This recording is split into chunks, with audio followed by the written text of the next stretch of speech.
When the only constant in life is change, you need to be ready. This is the Man-Made Survival Show.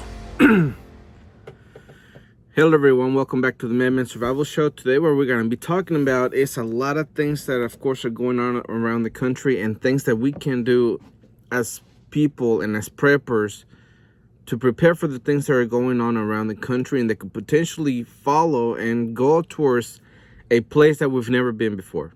All right, for a lot of years, as far as the prepper community goes, we've always prepped for a scenario that could happen, you know, the more realistic ones. But now all those scenarios that we have prepared for, you know, in a hypothetical type of thinking are coming true, you know, and everything has happened pretty much in 2020. So far this year, we've seen the possibility of World War III, we've seen the pandemic, we've seen the social unrest, we've seen food shortages, we've seen plagues and pestilences. We've seen a lot of things this year. And, you know, it looks like every month has its own little surprise to give. As much as people have made memes about it, and they're funny, you know, they're absolutely true. And that is why if you have never prepped or you don't know what prepping is, then you need to pay attention, because this is going to help you in the long run. Because looking at things that are going on now and acting upon those things is going to make you have a safer or more secure future than if you didn't do anything at all. All right, it's like saving money or having a car insurance, you know, having health insurance or having even life insurance. You may not be sick at the moment, but the insurance is there for when you do get sick. You have car insurance because you don't have a wreck every day, but it's there for when you have it. And you have life insurance for the day if you unfortunately die before your time. So prepping is in the same type of category. You know, it's something that you do in order for you to be better off later on. And that later on seems to be today, you know, this past few weeks. So what I want to talk about today is, even though everything right now in the media and everywhere else, even independent media, is all focused on what happened to George Floyd, on the riots, on what the police is doing, on what the protesters are doing, or they're not really protesters, rioters are doing. Everybody's focused on that because it always seems like everyone gets like tunnel vision, right? They only focus on that one issue and they forget all about everything else. And I hope that we can look past that and still remember the things that are still going on that have not gone away. Just because the media and everyone else is focusing with this tunnel vision on the riots and everything else, with the social problems that the country has, we still have shortages of food that we could be facing, and in some places are facing. We are seeing the food prices going up. We're still seeing that we still have a pandemic going on. You know, you still have to social distance. You still have to wear your mask. All those things have not gone away. You know, we're still in a state of emergency as far as the country goes. So those things have not gone away, and I want you to remember that, all right? So I want to remind you about my book, all right? Preppers Secrete Cache. You can go to www.preppersecretcache.com, and all the things that we're talking about today, they're in this book, all right?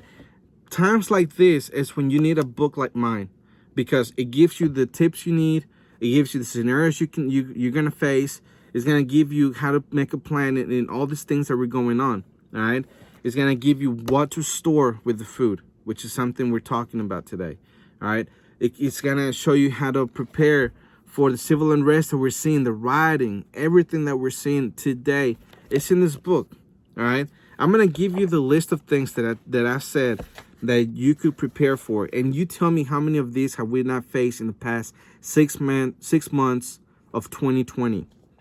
Here's a list of things that you should be ready for. Anarchy. This is what we've seen the past week. Artificial intelligence, asteroids is something that we're seeing almost every day in the news, even though we're not being hit, but still. Chemical war, earthquake, food shortages, all right? That is something we're seeing, and it's something we're going to be talking about heavily today.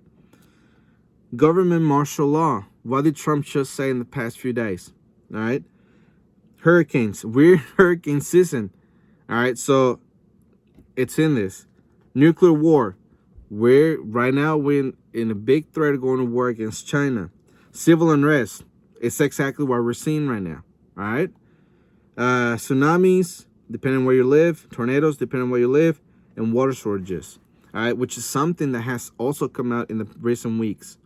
All right, so that's why it's important for you to get my book, because I talk about these issues. All right, when I wrote it, those were scenarios that could happen. Now they're happening today.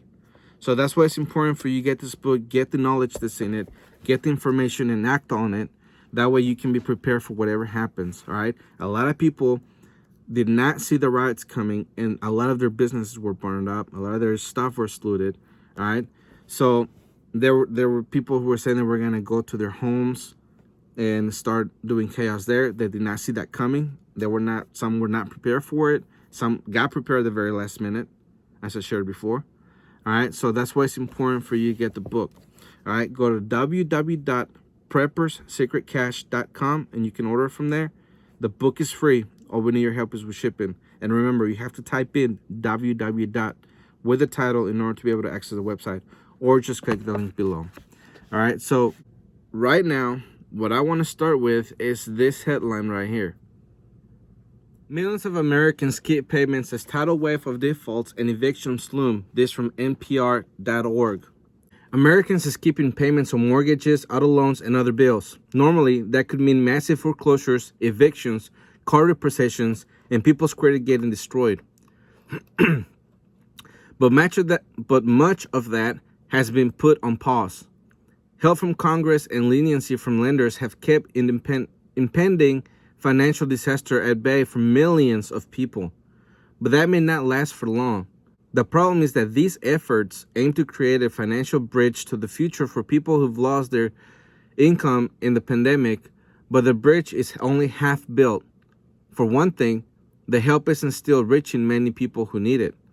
Quote, my wife has filed, certified every week for her unemployment for 10 weeks now, and they have done nothing, end quote, says Jonathan Barr of Brewston, Tennessee. With struggle, he said. All right, so that is the same position that millions of Americans are finding themselves in the past 10 weeks. You know, that 10 weeks, that's about how long the coronavirus has lasted. And it sounds like she got fired or laid off right off the bat, and has not been able to this day been able to collect the unemployment. And of course, all that is due because so many people all at once got the same result, and they all go into the website, and the website crashes. They call the call center, and of course there's so many people that they are being left on hold for hours at a time, and it's just a nightmare, you know, because it's not just you, it's millions of Americans. All right, so there's a lot of people who have lost their jobs. There's a lot of people who are in the same situation, and of course all of this is only going to make things worse for our economy, you know, for the government, for everyone else. And people are still struggling. All right, and that's the social problem, or that's the problems that I was trying to say that people have forgotten about almost, you know, or at least it seems that way, because now everyone's focused on the rioting, and everyone's focused on what happened to George Floyd and all those things. So the next headline shows how bad things are getting still, because they have not stopped, even though the country has opened up a little bit at a time. Putting the restrictions on how many people can be in there is creating major problems. All right, so the fact that there's a combination of businesses not opening all the way and people being laid off and fired is creating this mixture of, even though the economy is reopening, these people don't have any money to spend. So how are they going, or how's the economy going to keep going, or it's going to start rolling if there's people that cannot spend any money because they don't even have money to pay their mortgage, or they have no money to pay their car note or the credit card or whatever. All right, so that's creating a very big problem that is starting to get stagnant because it's not going anywhere. All right, and the problem is getting worse, as this next headline is going to show you. Here it is. Over 40 million jobless in 10 weeks. Nobody ever imagined it could get this bad so fast. This from Surhedge. In the last week, 2.123 million more Americans filed for unemployment benefits for the first time versus the 2.10 million expected. That brings the 10-week total to 40.767 million Americans who are unemployed. Dramatically more than any time or any period in American history. A lot worse than the Great Depression. As Michael Snyder writes, if you try to warn people in late 2019 that about 40 million Americans will lose their jobs by the middle of 2020, nobody would have believed you. Personally, I operate a website called the Economic Collapse Blog, and I wouldn't have believed you either. Even though I have been loudly warning that this sort of economic crisis was coming, I never imagined that we would lose so many jobs in such a short period of time. As I discussed the other day, more than a quarter of all jobs in the United States have already been wiped out, and the jobless just keep coming on. Or the job losses, just keep on coming. In fact, Boeing is currently in the process of laying off thousands of highly skilled workers. All right, so the impact that we're seeing is not just one sector, it's very many, right? And it's creating this very complex problem that not one person can fix. Yes, a lot of this can be blamed due to the guidelines and the rules set because of the pandemic, right? And as I said before, it doesn't really matter what you and I think about the virus. It's what the government thinks about the virus and what they're doing about it. All right. And in turn, of course, is what we're going to do about that. We've seen a lot of people getting burned out of being inside their house. All right. And they don't want to be there anymore. Labor Day, everybody went to the beach. Everybody went to the pool. Social distancing rules are pretty much being forgotten about, especially now that we have all these riots going on. All right. So, of course, people are going to take that and say, you know what, forget all this pandemic thing, and we're just going to go ahead and get back to work. But they run into the roadblock of the governors and the people who are still putting those rules in place. All right, the police might be right now a little, how would you say it? They have their time being taken by what's going on. But once all this starts to die down and people just go back to normal, quote unquote, then the rules are going to still be in place. Because remember, we still have the threat, as far as the government thinks, that we're going to have a second wave in the next few months.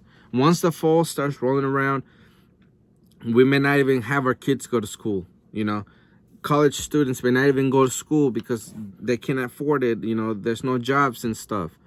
So there's a lot of things that we're seeing in the future that could happen. That's why we must prepare for this. All right, so the next thing that I have for you is kind of heartbreaking, or no, not kind of, it's very heartbreaking. And it kind of shows the despair that this is making. All right, here it is. Over 9 million U.S. families fear they can't afford food next month. Census survey, this from Surhedge. A poll released by the U.S. Census Bureau this week revealed that at least 9 million Americans' households that include children are unsure whether they'll be able to access enough food in the next 4 weeks, and millions more are experiencing housing insecurities during the coronavirus pandemic. According to the data, more than 9 million households are not at all confident that they will be able to afford food in the next month. And more than 18 million are only somewhat confident about their food security. 18 million, all right? So it goes on to say, as common Dreams report Wednesday, the same Household Plus survey revealed that a quarter of respondents weren't able to pay their rent and mortgage in May, and were concerned they wouldn't be able to pay in June. All right, so the 9 million people, all right, that are experiencing housing insecurity is because they don't have a job. They cannot pay. How are you going to be able to pay if you don't have a job? And even though people are kind of relying on a government paycheck, most people, or at least some people, are not getting that paycheck. You know, that the lady that I first talked about, or the family that I first talked about, they waited for 10 weeks and they still have not received anything. All right, and they're in the process of losing everything, their house, their car, everything. All right, so even though they have the government, you know, kind of stepping in, eventually this is going to go away, and if they don't pay it in a certain amount of time, then they're going to lose everything. All right, so the food is part of something that we must take care of ourselves. This is where the prepping comes in, right? Because of course a lot of these people who we are talking about, or at least the majority of them, they live in the city. They don't have space to have, you know, some chickens. They don't have space to have goat. They don't have space to grow vegetables, and, you know, take care of their food security in that way. All right, so because of food banks, a lot of these people have been able to stay afloat. All right, which is what the next headline is going to be talking about. Here it is. People are going to go hungry. That's the truth. Pandemic effects could leave 54 million Americans without food. This is strangesounds.com. strangesounds.org.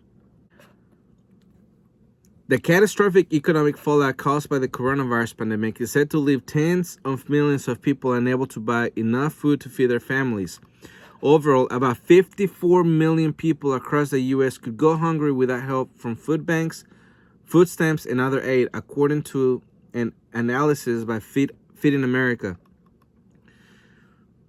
Record number of people have applied for food stamps, and advocates are pushing for the bump in how much people receive to be included in the next fair relief package, pointing to individual and wider economic benefits. Research shows that every $1 billion spent on food stamps results in $1.54 billion being added to gross domestic product. In addition, the U.S. Department of Agriculture, or the USDA's $3 billion coronavirus Farmers to Families Food Box program has started delivering truckloads of surplus perishable produce like milk, meat, and vegetables to food banks and pantries, but it's unclear how long this and other federal aid will last, which is causing advocates sleepless nights. All right, so it is because, as I've stated before, because this country is so rich, right? Even though we have a lot of debt, but the fact that we have all these people helping with food pantries and food stamps and federal aid and other types of aid that are able to feed people. All right, so the 9 million people that are first noted, those are people that pretty much you know, every day they can't apply for food stamps or stuff like that. But the 54 million people is more like a whole, you know, all the people that they have already helped, all the people who have applied on top of the people who are already in the system, and everything else that goes along with that. 54 million Americans. All right, so even though most of the people, or possibly most of the people who we're talking about here, which would be, you know, the 54 million rather than 9 million, because the 54 is a greater number within a longer period of time, could go hungry, it's why they need to prepare and get control of their food supply. All right, so now, of course, a lot of people are having a very hard time, and if somehow they can position themselves to where they can move to a rural area away from the city, for the simple fact that it would help them be able to secure their own food by growing their own food and having their livestock, you know, being able to can their own produce that they're growing, and things like that. You know, and if you're getting food stamps and you live in a major city, then you need to get a portion of that and stockpile it. You need to go to a food bank and stockpile it. All right, I've made a video of this, about talking about this before, of the types of things that you can stockpile, you know, and I'll go over them real quick. For example, if you're on food stamps, or you're going to, well, yeah, if you have food stamps, then you need to get canned goods, right? Those canned goods are going to last you about 2 years. You need to get things that you and your family will eat, right? Like fruits and canned meats, you know, like chicken, even tuna, stuff like that. All right, those should be put away. And then you can get whole grains like oats and grits, stuff like that. All right, those are nutritional. They last a very long time, stockpiled. And whenever you have the necessity of pulling food from that, you'll be able to. All right. And the people who can move away from the city in order to start growing their own food, then you need to start doing that now. If right now you are unemployed and you are, you know, the lucky ones that are receiving a government paycheck, don't just sit at home. You know, be productive. Learn to prep. Learn how to grow your own food. Learn how to grow, or, you know, farm your own animals. Learn how to can and the things you would need in order to can. You know, all this information is free and available to you. You still have internet, you still have your power, you still have your cell phone. You know, all you have to do is take the time that you might be at home. If you're just sitting at home and you have nothing else to do and you don't know what to do, maybe it's just only playing video games, or, you know, just hanging out with your family, whatever the case may be. Right now is the perfect opportunity for you to learn things about prepping. All right, and this channel is dedicated to that. And of course, there's other channels out there, great channels, and you need to just get the information and start learning now, because if they call you back to work, or you're able to go back to work, you will fall back into the same routine that you used to have, and you will never prepare. All right, and this crisis that we're seeing now is not just this, you know, for the time you were off work. These are going to last for very, very many months. All right, as I mentioned before, we have a problem in our food supply. We have a problem with the prices skyrocketing because of the food shortages that we're experiencing. All right, which is my next headline. U.S. food prices see historic jump and are likely to stay high. This is from apnews.com. All right, so I'm just going to go off the headline. And pretty much what it's saying is that because we're seeing these farmers not being able to take their animals to the slaughterhouse, and they're therefore being turned into packaged meat that we can consume, that is making the prices go higher, even though the value of their livestock is going lower, because there's no one to process it. So if there's no one to process it, then it's not going to get to your table. And the very few meats that are making it to the grocery stores, they're also going to have a higher value because there's not very much supply for the demand. All right, so there's, I think, if last time I checked, there were over 22 processing plants closed, and that is just one of them. They used to put out 130 million servings a week for meat all throughout the United States, and now multiply that times 22. That is the reason why we're seeing the prices go higher. That is the reason why we're seeing these food shortages all throughout the United States, all right? Even if you live in a rural area, you are seeing those too, because I live in a rural area and I'm seeing the prices go up and the supply go down. All right, now I can just only imagine a big city like New York and other places like that, where the standard of living, or the price of living is already high. And then you add this on top of that, it's going to be even higher, which is going to create more people having problems to have less. All right, less to be able to feed their families with. So one thing that I want to point out, which is my next headline, is that this is not only meats. This is starting to creep up into the fruits and vegetables. So we have no fruits, no vegetables, and no meat to eat. What are you going to eat? All right, and that's also a problem that we're seeing in grains and rice and other things, because the exports from the countries, they're not giving theirs away because they're having problems in their country. So right now, you still need to you need to continue to stockpile your stock, your food storage. You need to go ahead, if you have not already, to get it going. And if you have already done it, if you think you have enough, you need to go more. You need to add 2 or 3 months more to that. All right. And remember, if you're going to start planting your own food, that food that you're planting, you're going to eat during the summer. And the stuff that you have stockpiled, that's stuff you're going to eat during the winter where you cannot grow any food. It all depends on what part of the country you live. All right. So here's my next headline that I was talking about, the vegetables. Here it is. Every single worker has COVID at one U.S. farm on eve of harvest. This from Bloomberg.com. One farm in Tennessee distributed COVID-19 tests to all of its workers after an employee came down with the virus. It turned out that every single one of the roughly 200 employees had been infected.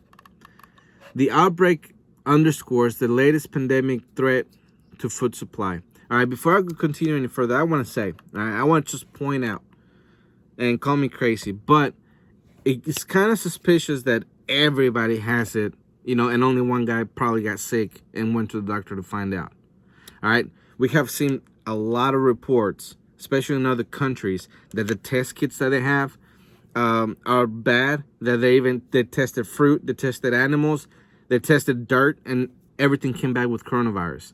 All right, so that can be suspicious, but listen to the rest of it, all right? Because it goes to show that it's not just this farm. It's going to be every farm in the United States.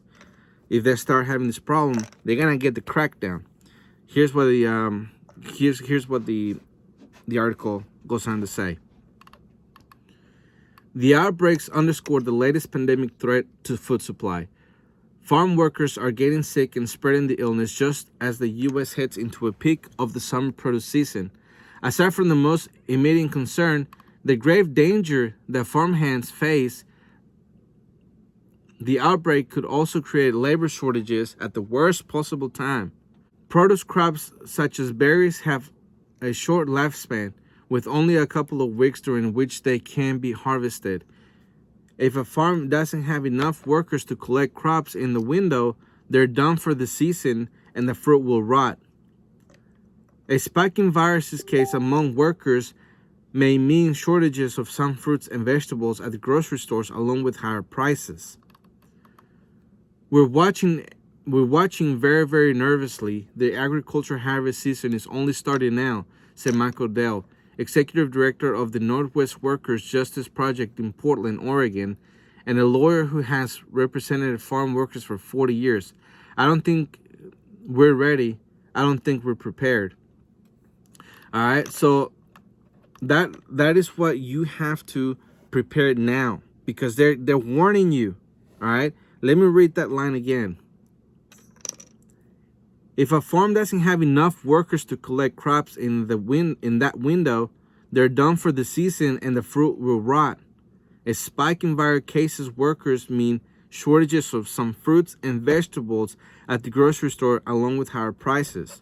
And they're talking about the summer, like their peak in the summer, right? So what is that going to mean for the winter? Because of course they produce all of this. They put it in freezers, and they preserve it by putting wax in it, a bunch of different things, different methods. But if they cannot even get it out of the ground or pick it off whatever they're picking it up from, then in the winter we're gonna see the lack of food. And the winter is the most dangerous time to have a food shortage, because you can't grow anything on your own. Depending where you live. If you live in Florida, you have success. If you live in North Carolina or North Dakota, you may not be able to, because you're going to have heavy snow. And that is a problem that we've seen in the past 2 years, with farmers complaining that all the snow and the rain has pretty much made them unable to gather the crops that they planted. All right. And that was a problem in January, that they were saying that there were 2 million tons under the standard of making sure that everything's run smoothly. All right, so if we're having that problem from January, and now we're having a problem in June, What are we going to look like at the end of the year? All right. That's why you have to go ahead and stockpile now and, go beyond what you think you're going to need. All right. We always say in Amendment Survival that to begin with, if you're a beginner, if you've never prepped in your life, you need to have at least 3 to 6 months. If you're a seasoned prepper, you have to make sure you have over 2 years worth of food, and you know that. And the things that are going on right now pretty much shows that we're not crazy, right? It shows that you never know what's going to happen. And this entire year, for the past 6 months, it's just been one thing after another that's making people, lose their mind. And now they're wondering, what is July going to look like if January, February, March, April, May, and now June are looking like this? All right. So before I finish, I want to end with this headline. All right. So it goes like this, or this word it reads: Beijing retaliates. Trade deal on verge of collapse as China halts some U.S. farm imports. That's from Zero Hedge. All right. So I want to just tell you that if you don't know, what happened last week, or probably 2 weeks now, is that Beijing cracked down and they passed the legislature pretty much taking over Hong Kong, right? And they're no longer autonomous. They're no longer two systems, one country. They just went crazy. Now, the U.S. is retaliating by giving sanctions and or threatening to do sanctions and other things. The way that Beijing retaliated is that they're not doing any imports, and that's gonna hurt the farmers. All right, they're already hurting over $390,000 a day. They're losing because they cannot process their meats. Others are losing crops because they can't pick it up because of COVID-19, and now, they're losing money right now. How much more money are they gonna lose when they cannot export all these things? All right. And of course, that's going to go into the bill, and that might make them bankrupt. So we're seeing a lot of problems with our food, all right, with our food security, all through the United States. Food shortages are here, and they're going to get worse. That's why you must prepare today. All right. So to summarize on the prepping, if you made it this far, which of course I hope you have, is that you need to have 3 to 6 months worth of food, all right? Non-perishable food, not things that you can keep in your fridge. If you keep it in your fridge and the power goes out, all of that just spoiled within the next few hours, and you're gonna have to cook all of it, and you're gonna have to share with your neighbors, because otherwise it's just gonna spoil. All right, you're gonna have to have cans. You're gonna have to have grains that don't need refrigeration, and if at all possible, if you can still find, you need to have storable food. All right, and also you're gonna need you're gonna need water. All right, you're gonna need 1 gallon per person per day, and if you're starting off, try to have at least 1 month worth of water. 1 gallon per person per day. All right, because you're gonna need that water for cooking. You're gonna need that water to wash up a little bit, and you're gonna need the water for drinking. So it's important for you to get started if you have not done it already. If you never heard of prepping, this is your opportunity to do it before you start suffering the consequences of not prepping, and that's something that we've seen in the past. All right, so I want to encourage you again to get my book, Preppers Secrete Cache. You can go to www.preppersecretcache.com, and you can order it from there. But remember, you have to type in www with a title in order to be able to access the website. It's a problem that I don't know how to fix. I have not been able to fix it. So please type www.preppersecretcache.com and order the book. The book is free. All we need your help is with shipping. All right. And if you don't want to type it, just click the link below and it will take you to the website. All right. So remember, prepare. Look at the things that are going on. They're no longer a possible scenario. They're happening right before our eyes. All right. So remember, take care, stay safe, and remember, always ready.